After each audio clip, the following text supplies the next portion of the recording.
എടി, ഞാൻ കൊച്ചിൻ്റെ വരെ പോവാ. ഈ തൂത്ത് കഴിഞ്ഞിട്ട് പാത്രം കഴുകി തുണി നനച്ചിടാൻ മറക്കരുത്.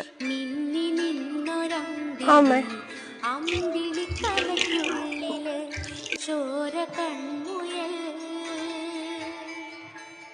എടി, നീ പ്ലേറ്റ് കഴിക്കുന്നല്ല പറഞ്ഞത്. ഇത് കരിയും കൊണ്ടാണ് നീ പ്ലേറ്റ് കഴിക്കരുത്. ഇതെന്താ ഇരിക്കുന്നത്?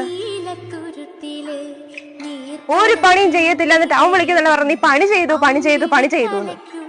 ഇതെന്തു പണി ഇത്? മക്കളെ, നീ ഒരുത്തികളെ കെട്ടിക്കൊണ്ട് വെച്ചിട്ടില്ലയോ? അവളെ എന്തിനാ നീ ഇങ്ങോട്ട് കെട്ടിക്കൊണ്ട് വന്നത്? ഈ വീട്ടിലെ പണി മുഴുവൻ ഞാൻ ചെയ്യാൻ വേണ്ടിയിട്ടാണോ? ഞാൻ അവളോട് പറഞ്ഞതാ. എടീ, അമ്മയാണെങ്കിൽ കൊച്ചിൻ്റെ വരെ പോവുക, ആ സാധനം ഒന്ന് കൊടുത്തിട്ട് വരട്ടെ എന്ന്.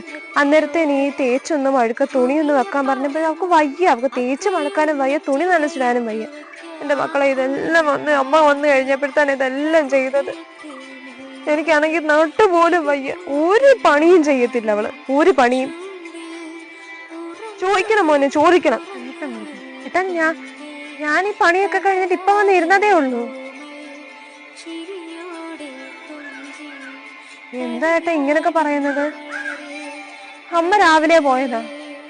ഞാനെവിടെ തൂക്കാണ്ടിരിക്കെ ഈ വീട്ടിലെ എല്ലാ പണിയും കഴിഞ്ഞിട്ട് ഞാൻ ഉച്ചയ്ക്ക് ആഹാരം പോലെ കഴിക്കാതെ ഇപ്പൊ തന്നെ ഇങ്ങോട്ടൊന്ന് ഇരുന്നത് മാത്രമേ ഉള്ളൂ.